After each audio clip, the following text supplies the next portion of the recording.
I am here to inform you on many tips and tricks on how to save money in college. Everyone has thought of to go to college right after high school. You're asked by many adults or friends, where are you attending, where are you going? Are you going to community college or are you going to a university?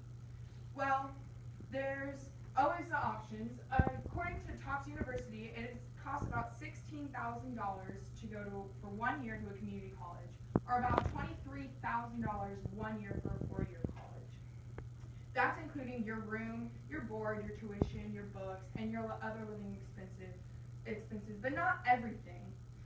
After you've chosen where you want to go, you also have to look at where you're going to live. Are you going to live on campus or off campus? Your on-campus options are usually dorms, school apartments, and that's really expensive, even though that's convenient for you. You don't have to drive. Usually you can walk, but it's a lot more expensive if you're trying to save money. That's probably not the way you should go. You can look at apartments close by or houses. Find some friends that are going to go into the same college that you are, or find friends at college to get an apartment maybe at semester. That's still going to save you a lot of money.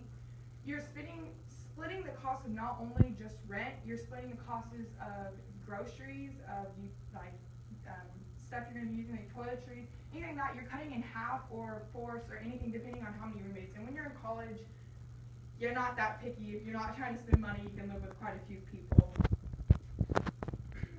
And according to MacArthur, you can get to college in many other ways. You can ride a bike. Yeah, it might sound a little stingy, but at least you're saving money. Or you guys can carpool with friends that live nearby or live in the same house as you.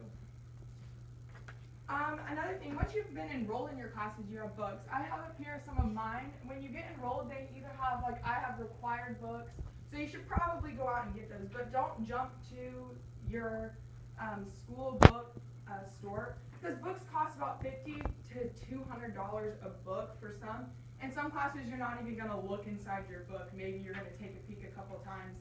Maybe for that class you can bum it off a neighbor, or there's many other options. You can go online and download PDFs for a lot of books. You can go check out your library and you can maybe copy pages of books that they have, if paying depending on printing, but that's still a lot cheaper than going out and buying a $50 book. There's also a lot of websites now that you can order used books like Amazon, Big Words, AbeBooks, Dealos, or eBay. Those are used, or you can buy them new, and that's still cutting your price in half of what you would have been paying for a book going to the bookstore. They're outrageous, and you should definitely look into it. Tip 4, another thing is not just what you're buying, but just your habits that you have. You shouldn't be going out and eating all the time. You should learn how to cook. There's a ton of different ways online on how to save money and get ingredients, find recipes, everything like that. It's a lot cheaper than going out. Check your necessities, what you really want. You've lived 4 years in high school or your whole life with your parents. You've had Wi-Fi, you've had cable, you've had a cell phone that has so many limited data. Are those really necessities? Do you need your cable right off the bat? Probably not. There's a lot of other things out there like Netflix or Hulu that cut all that prices down and you're still getting the exact same amount of shows.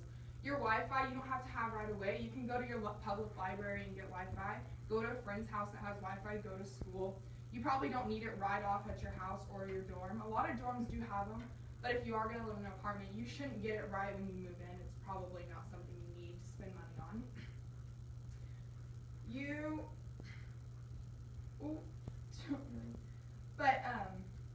Everything that you do in college, it doesn't just affect you, but it affects everyone around you, and saving money is always a good idea. It's not just what you're doing, but it's also the habits that you gain in college from saving money for yourself and where you're going.